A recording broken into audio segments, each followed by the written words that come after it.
Tá, joia, obrigado. Beleza. Vamos começar então, pessoal. Bom dia oficialmente a todos. Né, acabando aí os painéis, a gente já parte para essa primeira sessão paralela do dia. Meu nome é Iago França Lopes, sou doutor em contabilidade aqui pela Universidade Federal do Paraná e atuo como professor na Unicentro. Tive a missão de estar mediando o trabalho do Thales, do Antônio e do Juliano, da Cris, do Pablo e da Larissa nessa manhã de 29. E a ideia é que a gente tenha uma manhã de construção, de cuidado com o trabalho de vocês, né, com a trajetória de vocês até aqui na construção desse trabalho. E a gente vai ter 15 minutos de apresentação, né? 10 minutos eu vou fazer algumas considerações e fomentar um debate entre autor e mediador. E 5 minutos a gente vai abrir para o grande público. Se a gente tiver mais tempo, claro, a gente avança na discussão. Tá? Eu vou projetar minha tela aqui, Thales, então, para que você possa realizar a sua apresentação. Ao longo da apresentação, Thales, você vai me dando um comando, alguma coisa nesse sentido, que eu vou passando os slides, tudo bem? Tá, joia. Pode ser. Pode começar, então. Bom dia, pessoal, todo mundo presente. Bom dia, Iago. Meu nome é Thales, e o artigo que eu escrevi sob orientação do professor Antônio Carlos Brunozzi foi o seguinte: receitas arrecadadas e disclosure contábil em clubes de futebol brasileiros. Nós dois, eu sou estudante, né, de Ciências Contábeis da Universidade Federal de Viçosa e o Antônio Carlos é professor, doutor também da Universidade Federal de Viçosa. Pode passar, por gentileza, Iago. Para começar, eu vou falar um pouco das motivações desse estudo e o problema de pesquisa. Além do interesse pessoal pelo esporte, principalmente o futebol, e também o interesse pela análise e comparação de demonstrativos financeiros de várias instituições, alguns outros pontos valem destaque também de serem mencionados. O futebol é um esporte muito popular, né, tanto no mundo quanto no Brasil. A título de exemplo, a audiência da última final da Copa do Mundo foi de 1,12 bilhões de espectadores. Então, assim, a gente percebe o tamanho dessa popularidade. No âmbito das finanças, nós percebemos também o aumento das receitas dos clubes e também a variedade das fontes dessas receitas. Os clubes arrecadam de várias maneiras: venda de jogadores, direitos de transmissão, programa sócio-torcedor, bilheteria, patrocínio e diversas outras fontes. Os demonstrativos contábeis, por sua vez, ele tem como uma de suas funções evidenciar a situação patrimonial e financeira da instituição. Dessa forma, considerando a evolução que o futebol teve como um negócio de gestão e também a função da contabilidade de fornecer informações úteis, surge o problema dessa pesquisa, que é a seguinte: qual a relação entre as receitas e a evidenciação contábil em clubes de futebol brasileiros? Alguns outros estudos anteriores já abordaram essa temática, e aí a gente visou, a partir de uma amostra maior e também um horizonte temporal mais extenso, analisar, além das receitas totais, também dois ramos específicos: os patrocínios e o programa sócio-torcedor. Pode passar, por gentileza, Iago. E assim, de forma geral, o nosso objetivo foi analisar a relação entre as receitas totais de patrocínio e de sócio-torcedor e o disclosure contábil de clubes de futebol brasileiros. Pode passar de novo, por gentileza. E aí, falando um pouquinho do referencial teórico, a gente tomou como base três tópicos principais: o futebol como negócio de gestão, a evidenciação contábil e a evidenciação contábil aplicada aos clubes. Com o desenvolvimento e a profissionalização do futebol, o caráter financeiro e econômico ele se fez cada vez mais presente. Os clubes, eles arrecadam e movimentam cada vez mais dinheiro. Novamente, a título de exemplo, as receitas de Flamengo e Palmeiras, em 2019, de acordo com um estudo levantado pela Pluri Consultoria, foram de 203 milhões e 157 milhões de dólares, respectivamente. Porém, né, apesar desses altos valores que estão sendo movimentados, ainda é muito comum um debate sobre a falta de profissionalização e a má gestão de alguns clubes brasileiros. Já falando um pouquinho também da relação da evidenciação contábil, nós sabemos o caráter de fornecimento de informações úteis aos usuários. Além disso, a literatura contábil ela discorre sobre efeitos positivos do disclosure na melhoria de qualidade da informação e também na redução das incertezas nas tomadas de decisão. Então, aplicando-se aí ao meio futebolístico, alguns outros estudos eles apontaram um baixo nível de divulgação contábil dos clubes e também uma necessidade de profissionalização da gestão e melhoria na qualidade da informação. Pode passar, por gentileza, Iago. E aí a gente levantou 3 hipóteses, uma mais geral e 2 mais específicas. A geral era analisando a relação entre as receitas totais, né, e um maior disclosure, e as 2 específicas são o seguinte: os clubes de futebol com mais receitas de patrocínio tendem a apresentar maior disclosure contábil, e a segunda é os clubes de futebol com mais receitas de sócio-torcedor tendem a apresentar maior disclosure contábil. Então, a gente fez uma mais geral, considerando as receitas totais, e 2 mais específicas, considerando apenas a receita de patrocínio e apenas as receitas de sócio-torcedor. Pode passar de novo, por gentileza. E aí, falando um pouquinho dos procedimentos metodológicos, nós temos a definição da amostra e os dados que foram coletados para o estudo. Para formar a amostra, nós consideramos os clubes que participaram das séries A, B e C do Campeonato Nacional. Desconsiderou-se a série D por falta de informações. Os clubes que estavam em alguma dessas divisões e disponibilizavam os demonstrativos desde 2013, eles foram considerados. O período considerado é justamente esse de 2013, pela vigência da Interpretação Técnica Geral 2003, que é uma importante interpretação para direcionar as práticas contábeis dos clubes. Elas é uma interpretação específica para entidades esportivas e clubes de futebol. Além disso, foram coletados uma série de dados, né, dos demonstrativos contábeis dos clubes, que serão importantes para elaborar as variáveis independentes e as variáveis de controle. Esses dados foram a receita operacional total, receita de patrocínio, receita de sócio-torcedor, ativo intangível, capital de terceiros, patrimônio líquido, retorno sobre ativo e a posição e a pontuação no ranking da CBF. Pode passar novamente, por gentileza. E aí eu trouxe a imagem com os 24 clubes que compuseram a amostra, né?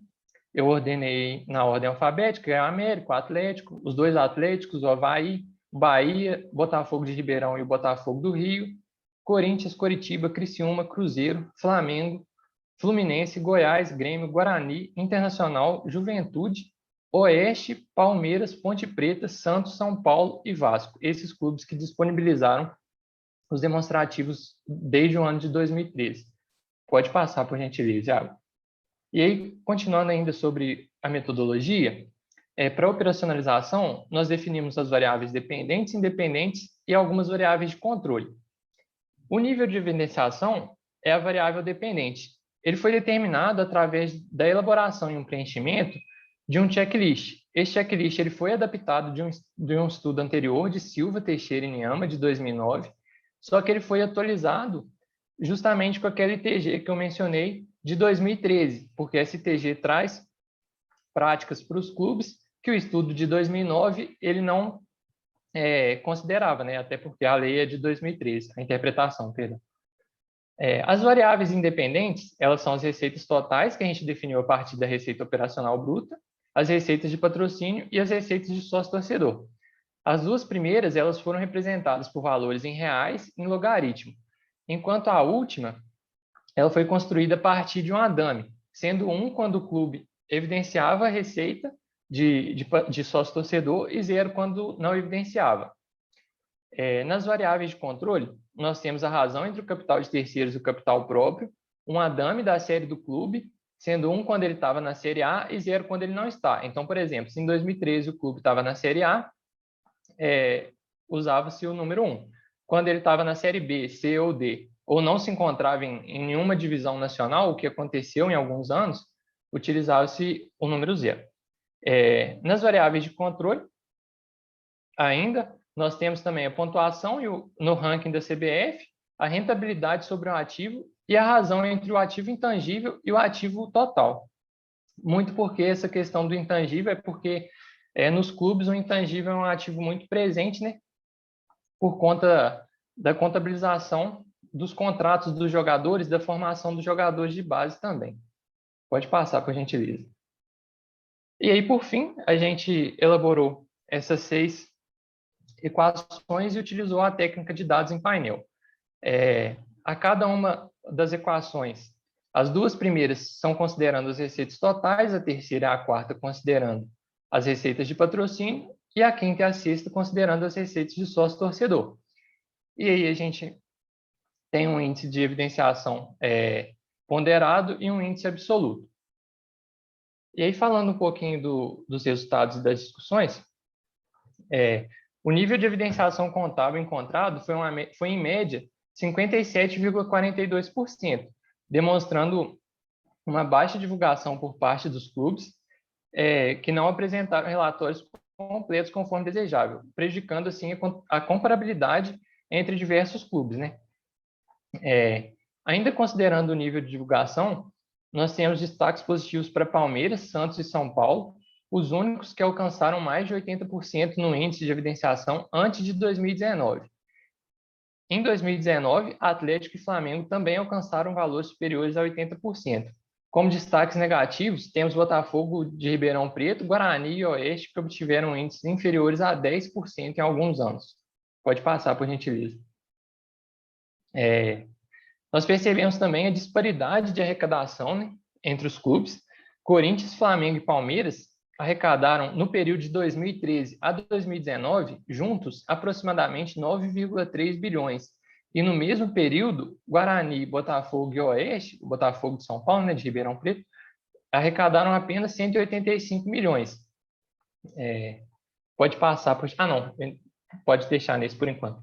A razão também, né, entre o capital de terceiros e o capital próprio foi, em média, igual a 6,792.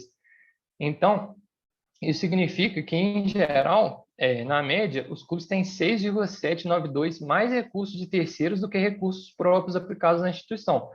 E isso aí condiz com o cenário de muitas dívidas que os clubes têm aqui no Brasil, né? Pode passar, por gentileza. Pode passar mais um. Isso. Portanto, a gente confirmou, né, as 3 hipóteses.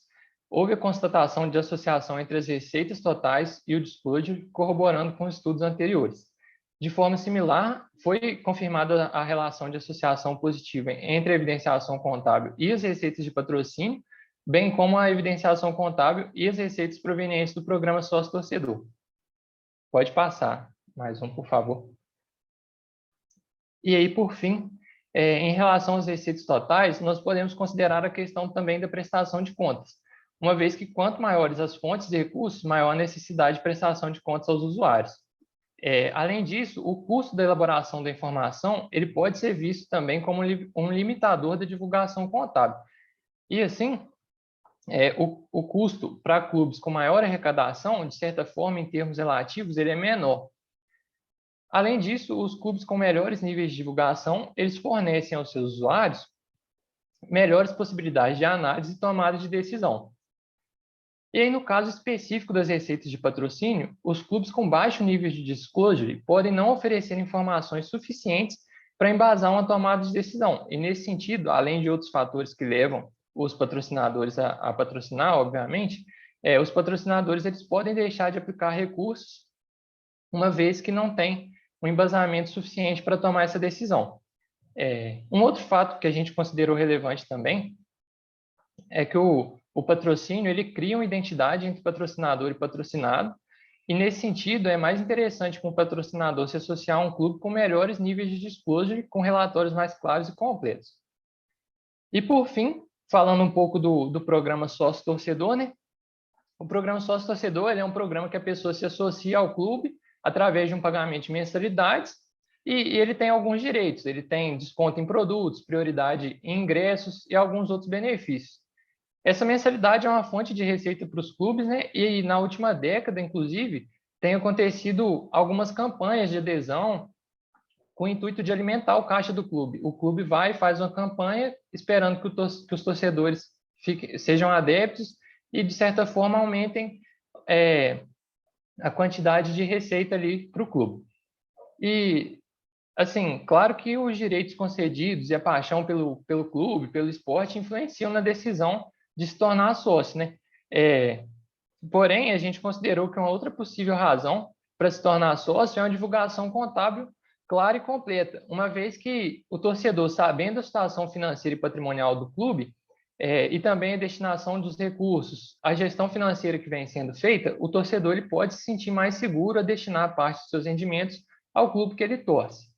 Pode passar, por gentileza. Eu queria agradecer, essa foi uma visão geral do artigo. Obrigado a todos. Pode passar, por gentileza. E aí tem o meu contato e o contato do professor também. Obrigado.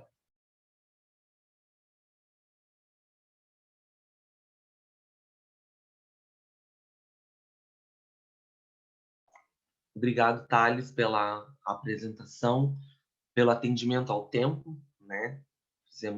Temos alguns minutinhos extras aí, o que a gente vai usar para discutir e ampliar um pouco mais essa percepção sobre o trabalho de vocês. Inicialmente, quero dar parabéns pelo trabalho, assim, um trabalho de bastante fôlego, né? Não sei qual período que você está na graduação, como você comentou. Eu formo esse período. Então, um trabalho de bastante fôlego, né? Um trabalho, quando eu li, né, eu fui me deparar que era do Congresso ainda de Iniciação Científica, porque ele está bem robusto. Acho que ele tem muitas contribuições, ele tem muito cuidado com literatura, com problematização, sabe? Então, isso particularmente é muito bem visto, né? Eu acredito que também estender os méritos ao professor Antônio pela condução da orientação. No entanto, né, para a gente fomentar um pouco mais a discussão a respeito do trabalho e da continuidade dele, né, acredito que vocês tenham a intenção de publicar esse trabalho e dar mais continuidade. A gente vê a paixão sua pelos clubes e por Disclosure, e isso é muito, muito bacana. Eu, particularmente, tenho uma paixão bem grande também por essa questão da evidenciação. E eu queria ouvir um pouquinho de você, né? Eu vou fazer algumas perguntas e alguns apontamentos. Eu vou começar pelas perguntas, aproveitando já o gás, assim, da apresentação. Primeiro de tudo, Thales, eu queria ouvir um pouquinho de você a respeito da principal motivação que vocês tiveram para realizar o estudo. Porque assim, vocês começam o resumo ali com um objetivo direto, né? E a minha sugestão é até colocar uma motivação antes dessa apresentação, assim, o que levou vocês a problematizarem disclosure e arrecadação de receitas?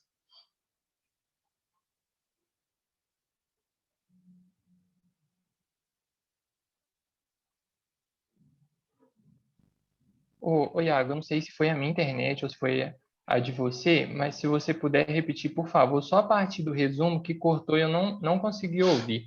Aí até apareceu o recado que a minha conexão está um pouco instável. Se você puder repetir só a parte da parte do resumo, que você falou que começou um pouco mais direto, com motivação, aí Uhum. só para eu ouvir, porque Claro, cortou mesmo.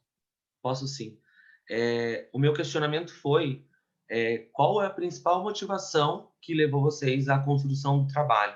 Né, eu sei que você traz ali alguns elementos teóricos para isso, mas se você for olhar para o seu trabalho hoje, né, o que você avalia de principal motivação para a construção dele?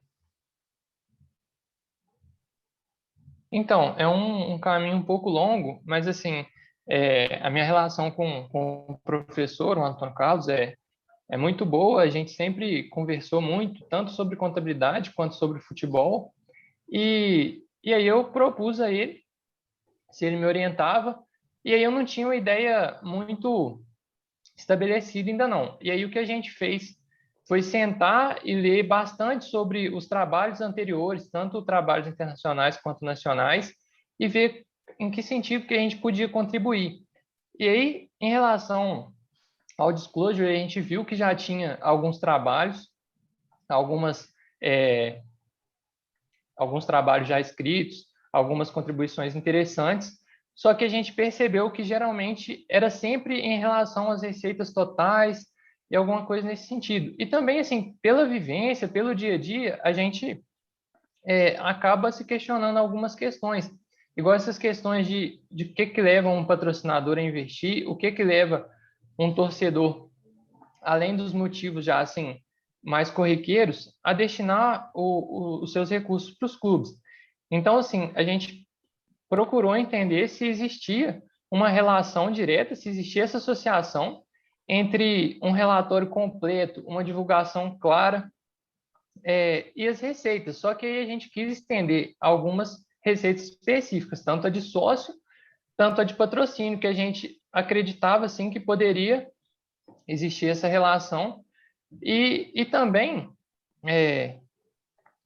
uma motivação foi estudar mesmo diversos relatórios, que como a gente pegou uma extensão temporal grande, a gente viu a evolução, a gente, através até mesmo das estatísticas descritivas, a gente pôde ver a evolução do nível de evidenciação, né, dos clubes, e como era um assunto que sempre me interessou e também interessava o professor, eu acho que isso que levou a gente a determinar o que a gente ia estudar de fato. A gente sabia que a gente queria trabalhar com o esporte de forma geral, e aí a gente achou que esse seria um caminho interessante, considerando a literatura, considerando os interesses pessoais mesmo. Perfeito, Thales, perfeito. Eu acho que, assim, em algum tempo, até na introdução, vocês podem trazer um pouco desse recorte histórico, sabe, para o trabalho de vocês. Por quê? Na introdução, depois eu vou te mandar os meus comentários, eu coloquei assim, você apresenta os limites ali do trabalho de... Não, cadê aqui? Cadê? Que é um dos norteadores do trabalho de vocês, não é Bardic, alguma coisa assim. Vocês trazem um trabalho, ele é de 2019, se eu não me engano, e daí, assim, para complementar essa ideia, vocês trazem como um diferencial a questão relacionada ao avanço dessa legislação, que até foi uma escolha de vocês, né? Um recorte ali. A minha sugestão é, talvez nesse recorte ali, deixa eu ver, 1, 2, 3, 4, no quinto parágrafo da introdução, vocês apresentarem um pouquinho mais os limites que são resolvidos no trabalho, sabe? E essas considerações que eu estou fazendo, Thales, é justamente pelo gás que o trabalho tem. Então, acho que o trabalho tem um tom legal, vocês têm assim uma pegada muito forte em relação à construção do trabalho, então eu vou acabar também sugerindo algumas coisas que eu acho que vocês conseguem avançar. Então, quais os limites desses trabalhos anteriores, dessa literatura anterior, né? Você faz uma descrição ali da resolução do CFC, dos clubes de classe e alguns estudos anteriores. Agora, o que eu acho que precisa para aumentar o seu problema de pesquisa, né, para ele ficar mais evidente, é justamente os limites desses trabalhos. Quais são os limites desses trabalhos e o que vocês resolvem nessa pesquisa? Que eu acho que vocês possuem bastante gás para isso. Ainda em termos de introdução, né, eu vi que você se expôs bastante no final, em termos de consideração para os gestores e tal, e eu acho que a sua relevância de pesquisa, em termos de patrocinadores e torcedores, eu acho que ela pode ficar mais evidente. Se o gestor chegar para você e perguntar assim, Thales, como que eu posso usar o resultado da sua pesquisa? Em termos estratégicos, qual que é a contribuição da sua pesquisa para esses clubes, efetivamente? Como que você avalia isso? Se você fosse um gestor de clube, como que você usaria os resultados que você encontrou, em termos de relevância? Entendi. Então, eu usaria no sentido de buscar a melhoria mesmo na divulgação contábil, tentar fazer ela da forma mais completa, uma vez que existe essa associação positiva entre as receitas arrecadadas e esse índice de divulgação. Então, uma vez que que existe essa relação e também pelo caráter da contabilidade, né? É interessante que cada vez mais se tem esses relatórios completos. E muitas vezes os clubes eles não dão muita atenção tanto à gestão quanto à divulgação contábil. É uma coisa que ainda é feita assim de uma maneira muito fraca, né, digamos assim, e a gente percebe na leitura mesmo, eu não lembro agora de quem que era esse artigo, mas que era um estudo um pouco diferente, era mais no sentido de foram entrevistas feitas com gestores de clubes mesmo. E eles falavam que, assim, eu lembro que tinha uma pergunta que era mais ou menos assim, no sentido, como que você evidencia é, tal coisa?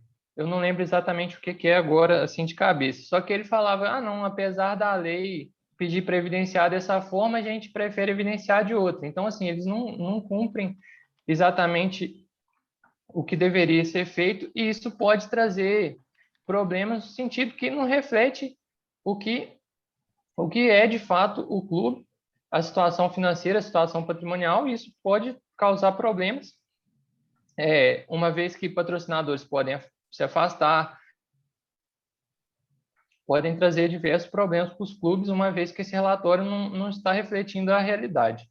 Eu acho que é mais nesse sentido, e para sempre buscar aí uma evidenciação mais completa e clara, uma vez que a contabilidade vai cumprir o seu papel e vai trazer diversos benefícios para o clube. Eu acho que seria nesse sentido. Perfeito, Thales, perfeito. O professor Rui comentou que ele não assistiu a apresentação desde o começo, e só para sinalizar, professor, o Thales ele discutiu evidenciação e receitas, tanto totais e de patrocinadores e de sócio-torcedor. Então, é esse relacionamento que ele traz no trabalho dele. Thales, eu vou fazer mais dois apontamentos, porque assim, eu falo demais e eu já passei da minha hora. Apontamentos diretos, tá? Que daí eu vou abrir para o grande público. Tá, João? As suas hipóteses, eu acho que você vai precisar sustentar elas em separado, tá? Você discorre direto e apresenta as hipóteses. Essa surpresa, assim, não é muito comum. Eu já vi trabalhos com essa estrutura, né? Isso não está certo ou está errado. É mais uma posição mesmo do que eu acho que os periódicos vão pedir para você. O checklist, eu acho que você vai ter que colocar também esse checklist e as adaptações que vocês fizeram. Importantíssimo, porque é ele que vai sustentar a pesquisa como a construção do índice. Então, ali você faz uma descrição, eu até coloquei, fazer uma tabela e apresentar o checklist. Eu acho que é de extrema importância, porque ele é um item do seu trabalho. E, por fim, eu acho que essa exposição de vocês pode estar no texto em termos de ações mesmo, falando para o gestor, olha, gestor, vamos usar esse resultado para fazer ações voltadas para arrecadação de receitas com patrocinadores, com sócio-torcedor. Essa sua fala de exposição, ela pode estar tanto lá nas suas considerações finais, né? O que eu acredito que você possui conclusões, né? Porque você tem um estudo quantitativo, e uma discussão de exposição dos autores mesmo, tá? No mais, parabéns pelo trabalho, muito bem elaborado, muito bem... vocês se atentaram muito bem aos cuidados metodológicos e científicos, eu acho que tem essas arestas, mas que a gente está aqui para contribuir, né? Que você também avalie isso com o professor, e eu vou te mandar essas considerações também por e-mail, tá? Eu abro para o grande público, pessoal. Dúvidas? Thales, fique à vontade também. Tá, Joia. Eu agradeço, Iago, as considerações e aguardo o e-mail, então. Muito obrigado.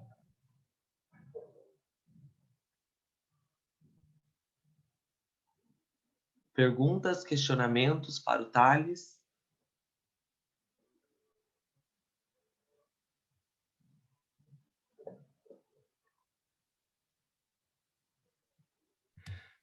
Thales, a sua análise temporal permitiu ver qual era o impacto que um clube subir ou descer de série tem em termos de receitas? Ô, Rui, Obrigado pela pergunta. Sim, permitiu, porque na análise descritiva, a gente pôde tirar muitas conclusões, né? A gente colocou o que a gente achou mais relevante, mas, assim, sim, essa é uma relação perceptível, essa questão da série que o clube está e a receita que ele arrecada.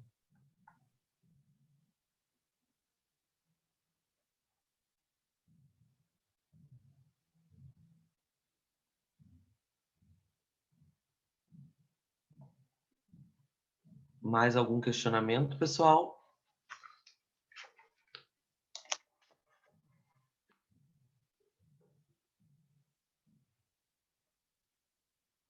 Tranquilo? Thales, eu agradeço. Acredito que a gente volta a ter mais questionamentos ainda na sessão, que a gente ainda vai continuar falando de clubes brasileiros de futebol, só que agora com o trabalho do Juliano, da Cristiane, do Pablo e da Larissa. Essa é uma sessão de clubes. E aproveitando para reforçar, né, o cuidado que o Congresso tem em concentrar esses trabalhos, em adequar essas discussões em uma única sessão, é um cuidado que o Congresso USP sempre tem e é sempre bom reforçar. O Juliano vai fazer a apresentação, imagino. Bom dia, tudo bem? Bom dia, Juliano. Vou tentar compartilhar aqui, então, minha apresentação.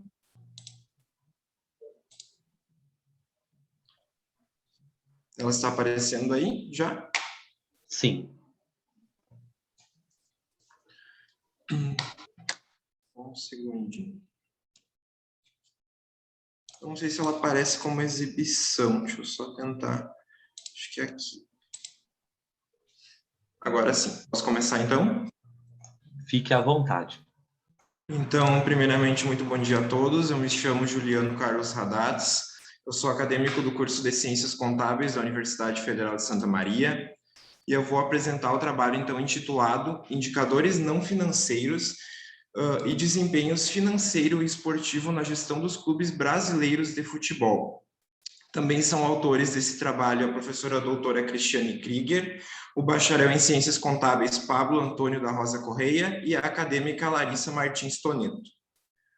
Começando então com o problema que envolveu essa pesquisa, o principal problema foi de verificar quais os determinantes da divulgação voluntária de informações não financeiras dos clubes brasileiros de futebol estão relacionados às suas características financeiras e esportivas que podem ser decisivos então para projetar a rentabilidade desses clubes para os próximos anos. A fim de responder essa problemática, surgiu o nosso objetivo geral, que foi fazer, então, uma análise desses determinantes a partir dessa divulgação das informações não financeiras relacionadas às suas características financeiras e esportivas durante o período de 2015 a 2019. A partir do objetivo geral, surgiram, então, os objetivos específicos da pesquisa, que foi, primeiramente, fazer um levantamento dos clubes brasileiros de futebol pesquisados, verificar também o seu nível de divulgação de informações não financeiras, que no caso, essas informações não financeiras, elas são informações não obrigatórias por parte desses clubes, identificar também o desempenho financeiro e esportivo dos clubes pesquisados, quanto ao seu tamanho, a sua receita, o seu retorno do seu ativo, o endividamento e o ranking em que eles se encontram na CBF, na Confederação Brasileira de Futebol. Ainda demonstrar as relações entre a divulgação de informações não financeiras e o desempenho financeiro e esportivo desses clubes. Partindo, então, para a justificativa desse trabalho, ele se justifica por corresponder a uma lacuna, então, em relação ao estudo de Beni, de 2019, representando a continuidade do mesmo, que é o que motiva a realização dessa pesquisa. Um fator também que motivou essa pesquisa foi a criação em 2015 do Profut, que foi o Programa de Modernização da Gestão e de Responsabilidade Fiscal dos Clubes Brasileiros de Futebol, onde eles puderam renegociar as suas dívidas fiscais. e também ele traz um potencial tanto no âmbito profissional quanto no âmbito acadêmico. No âmbito profissional, a partir das análises dos demonstrativos desses clubes de futebol, aqueles que se sentem interessados pelas informações, sejam eles os torcedores ou qualquer um que se sinta interessado, e também no âmbito acadêmico, trazendo uma análise a esses demonstrativos que ainda é pouco explorado, digamos assim, na contabilidade, devido a ter também as suas particularidades. Partindo para a metodologia, então, da pesquisa, esse estudo, ele traz quanto à abordagem do seu problema como quantitativa. Em relação aos objetivos, ela é classificada como descritiva e ao procedimento técnico como uma pesquisa documental, devido à análise desses demonstrativos. Os relatórios, então, analisados desses clubes foram o balanço patrimonial, a demonstração do resultado do exercício, a demonstração do fluxo de caixa, a demonstração do valor adicionado, a demonstração do resultado abrangente, a demonstração das mutações do patrimônio líquido e as notas explicativas, referente, então, aos anos de 2015 a 2019. A amostra, ela é não probabilística e por conveniência, e ela é composta por 30 clubes de futebol que participaram da Série A. Esses clubes de futebol, eles participaram ao menos uma vez da Série A durante o período de 2015 a 2019. Posteriormente, então, os dados eles foram tabulados e segregados por período e por clube de futebol. Em relação às informações não financeiras, para uma melhor análise, foi-se utilizado do estudo adaptado de Benning, que ele segrega os indicadores por categorias. Então, os indicadores das informações não financeiras, que são informações não obrigatórias por parte desses clubes, eles foram segregados em pessoal, patrimonial, sociedade e produto. Em relação às informações financeiras, foi analisado o desempenho financeiro e esportivo desses clubes através das seguintes variáveis: do seu tamanho, da sua receita, do retorno sobre o seu ativo, do seu nível de endividamento e do ranking em que ele se encontra na CBF. Aqui eu trago, então, começando a análise e discussão dos resultados, eu trago os clubes de futebol pesquisados. No caso, não vou falar todos, porque trago ali, então, os 30 clubes, tá? Que foram utilizados na pesquisa. Começando, então, com a análise dos indicadores não financeiros divulgados por parte desses clubes, é possível observar que as informações não financeiras, ao decorrer dos anos, desde 2015 até 2019, elas sofreram um aumento. Esse aumento, ele é considerado nos demonstrativos como um desempenho, ele traz um melhor desempenho operacional e organizacional para esses clubes de futebol. Em relação, então, ainda às informações não financeiras, a estatística descritiva das categorias pesquisadas, que foram a segregação das informações não financeiras, como pessoal, patrimônio, sociedade e produto, é possível observar que o maior número de informações não financeiras divulgadas, ele se encontra no pessoal. Um dos motivos pode ser pelos atletas, os jogadores de futebol, eles serem os principais meios de bons resultados desses clubes de futebol. Continuando, então, em relação à análise dos resultados, dos desempenhos financeiros e esportivos que foram avaliados a partir das variáveis antes relatadas, é possível observar que, em relação ao tamanho desses clubes de futebol, aqui todos esses valores eles são a respeito da média dos 30 clubes. É possível observar que, em relação ao seu tamanho, do ano de 2015 ao ano de 2019, o tamanho deles aumentou. Isso pode estar relacionado ao Profut, que foi o programa criado que possibilitou, então, o refinanciamento dessas dívidas fiscais, mas exigiu uma responsabilidade fiscal por parte desses clubes de futebol. Em relação ao retorno do ativo desses clubes de futebol, é possível observar que os clubes eles estão eles estão sendo menos rentáveis, eles partem para um resultado negativo. O endividamento também ele está relacionado ao Profut, que devido ao aumento das dívidas de terceiros, hoje os clubes de futebol eles possuem a necessidade eles têm muitas dívidas com terceiros, perdão. Isso também é relatado no estudo de Andrade Ferreira e Paiva, de 2019, que afirma que o passivo dos clubes de futebol antes do Profut ele não era demonstrado de forma completa e fidedigna. Em relação, então, à divulgação ainda dos indicadores não financeiros e desempenhos, eu trago aqui alguns clubes que foram retirados de análise pelo motivo desses clubes não informarem nenhuma informação não financeira. Partindo para a análise dessas informações não financeiras, depois de terem sido retirados os clubes que não apresentaram ao menos uma informação, foi-se utilizado uma escala de 10 milhões para facilitar os cálculos estatísticos e também foram retirados valores discrepantes para não afetarem o resultado da pesquisa. Eu trago aqui, então, a estatística descritiva para os indicadores não financeiros e de desempenhos financeiro e esportivo desses clubes de futebol. Para não distorcer a pesquisa, então, foi-se utilizado os valores da mediana, da média, para não acharmos um resultado tão discrepante, em comparação ao estudo de Benning.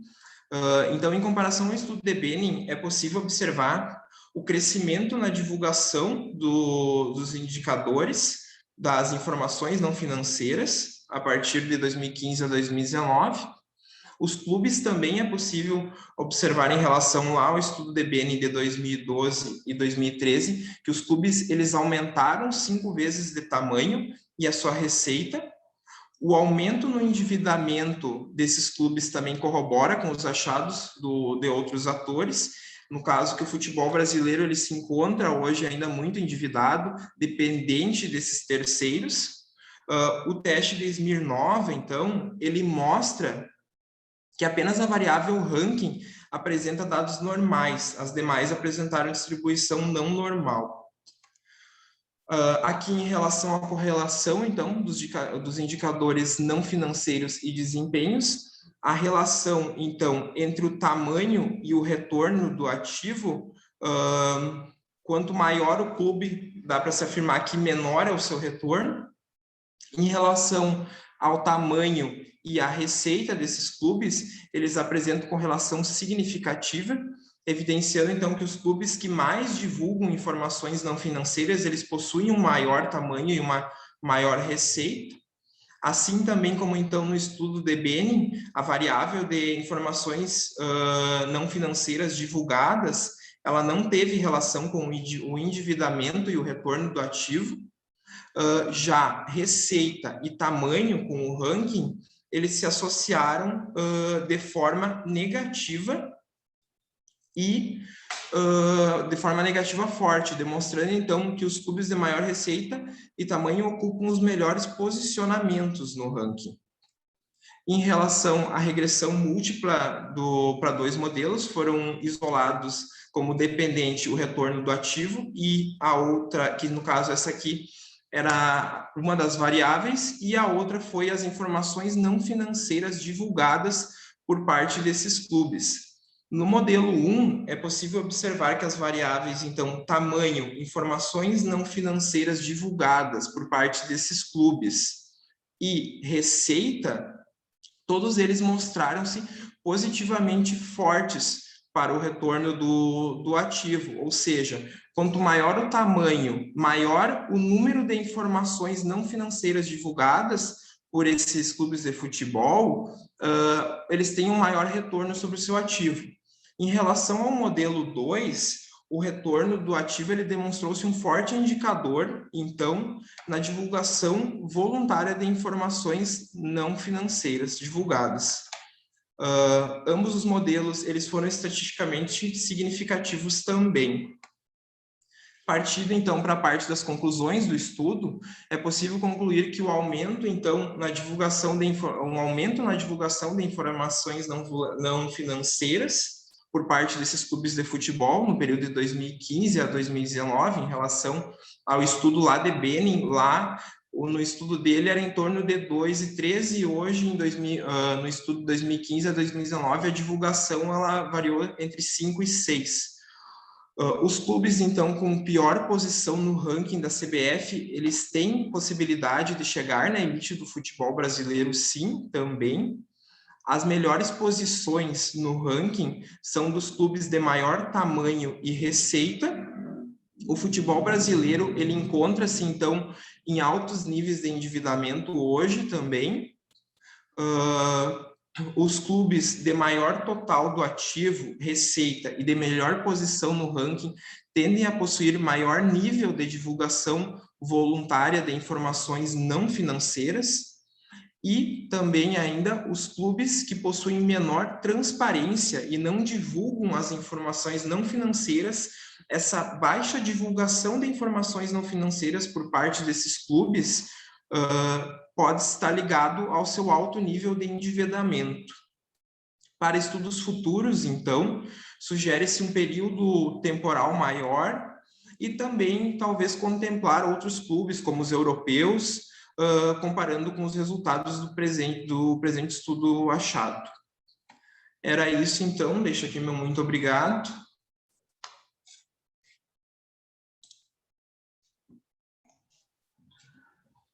Obrigado, Juliano, pela apresentação, pelo atendimento ao tempo.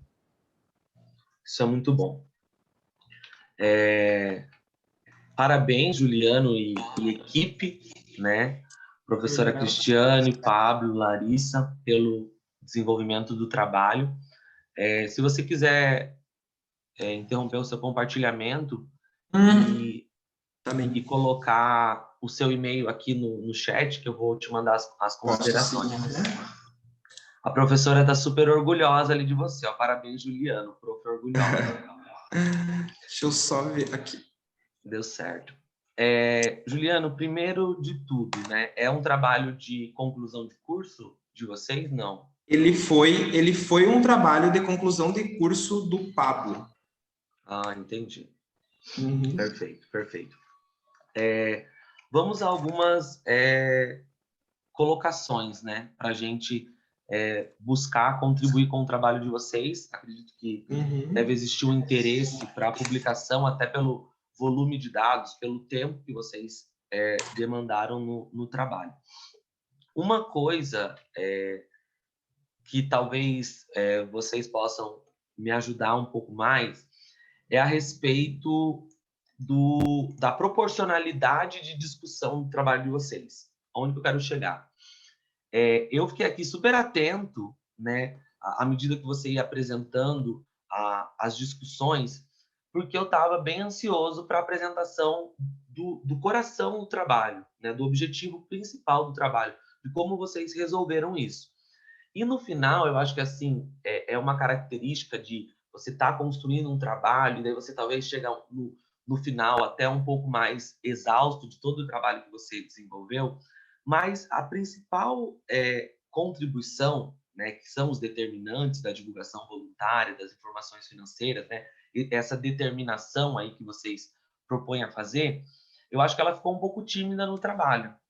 Eu acho que assim tem muitos dados, né, de estatística descritiva, só que o delineamento desse objetivo principal é a última tabela do trabalho, inclusive.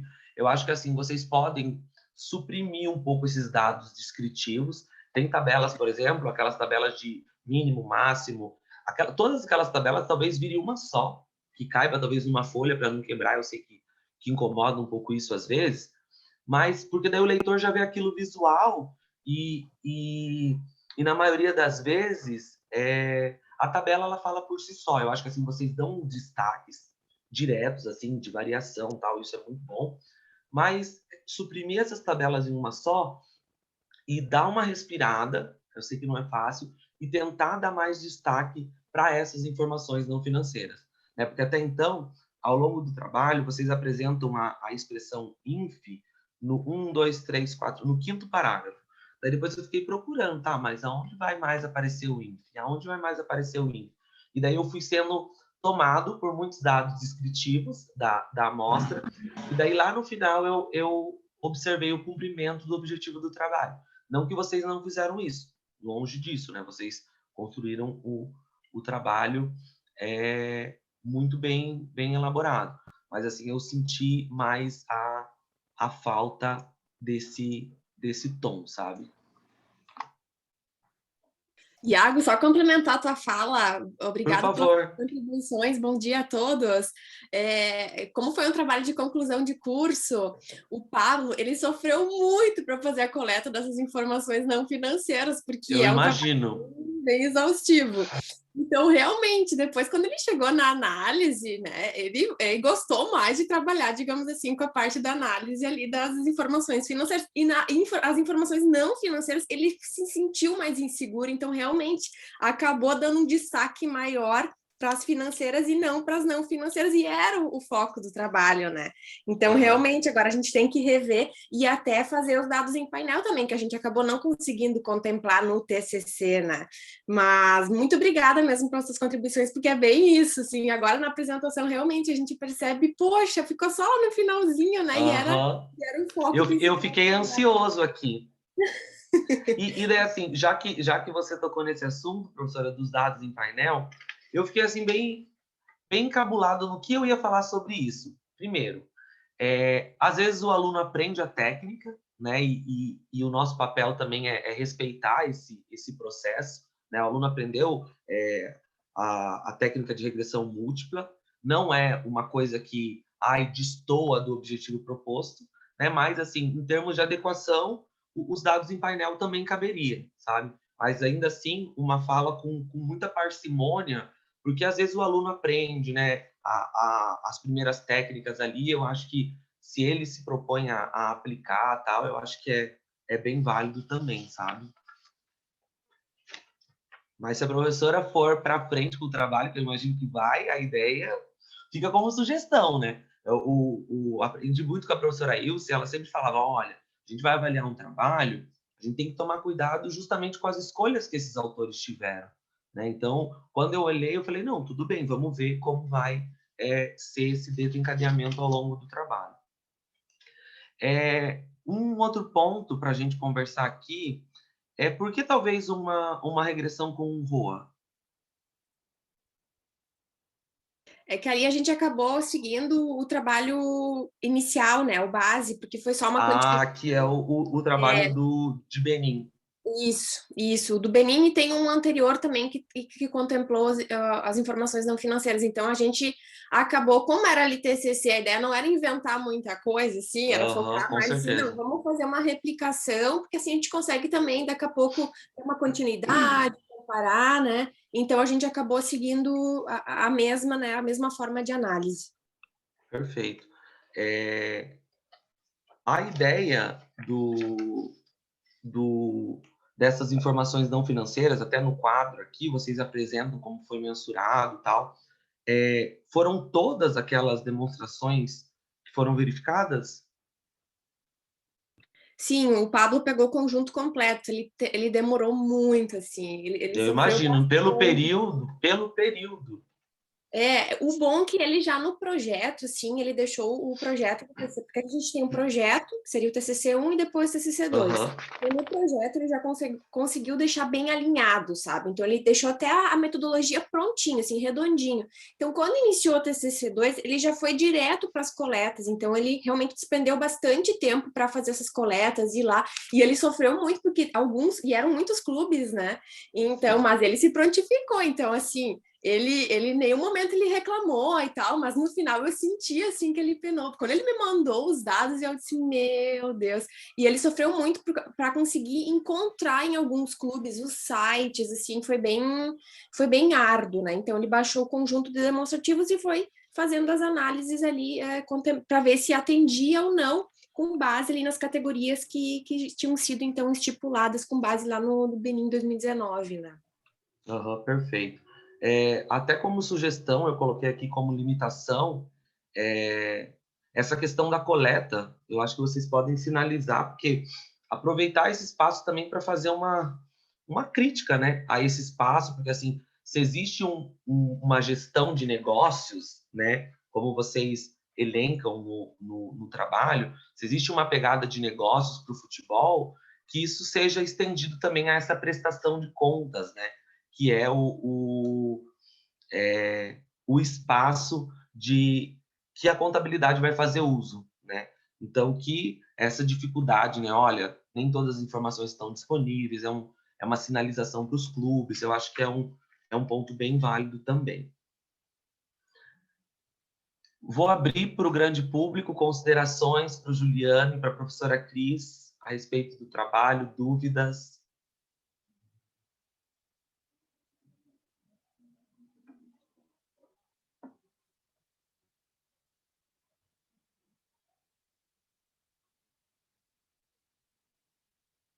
Tudo tranquilo, meu povo?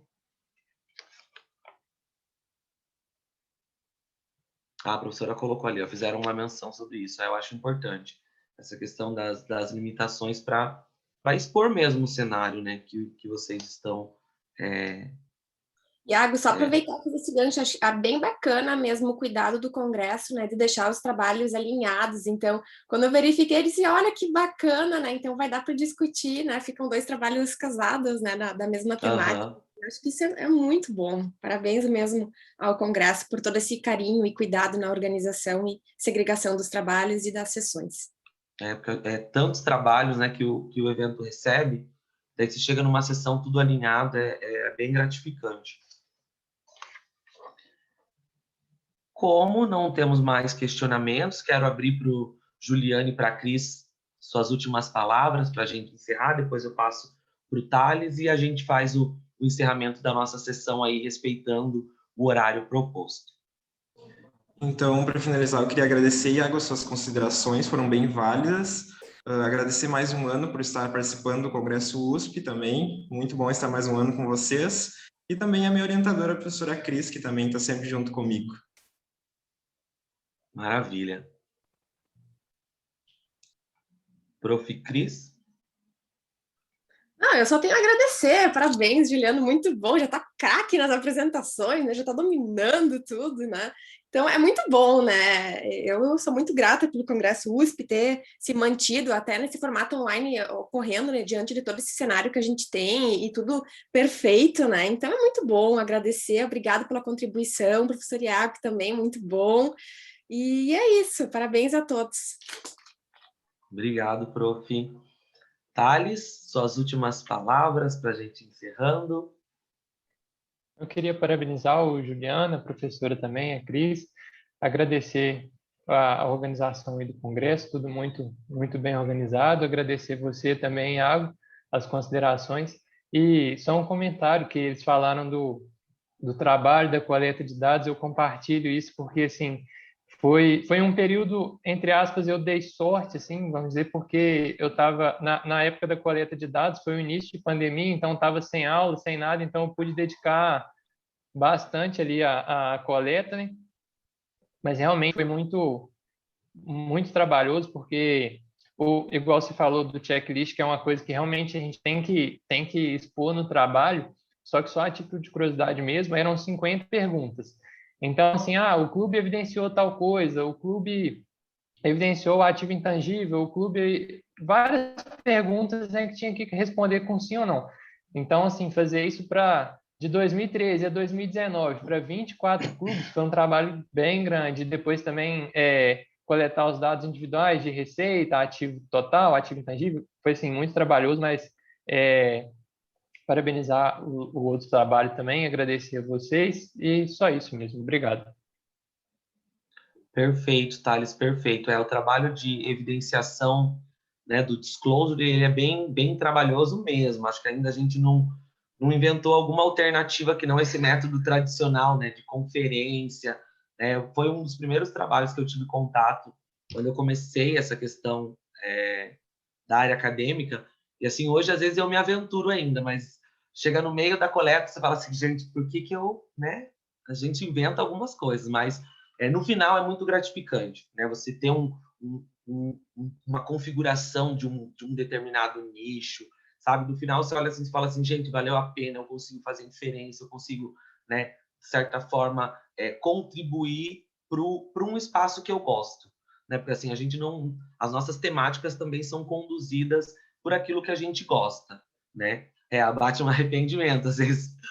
Mas que a gente possa nos motivar, né, cada vez mais para alcançar esses espaços e dividindo o fardo, né, em relação a outros colegas. Ó, vamos padronizar aí essa evidenciação, eu acho que também cabe, porque é um espaço assim de que a gente consegue se aproximar mais das empresas também, né?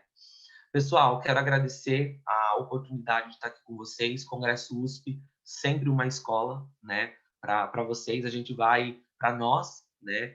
A gente vai se apaixonando pelo comprometimento do Congresso, pelas trocas, pelas construções. É muito bacana esse espaço e que o ano que vem a gente possa evoluir cada vez mais, né, nos nossos espaços de discussão, com respeito, com cuidado. Eu acho que isso faz valer a pena o nosso trabalho aqui. Tá? Muito obrigado, encerro a sessão, desejo sucessos para todos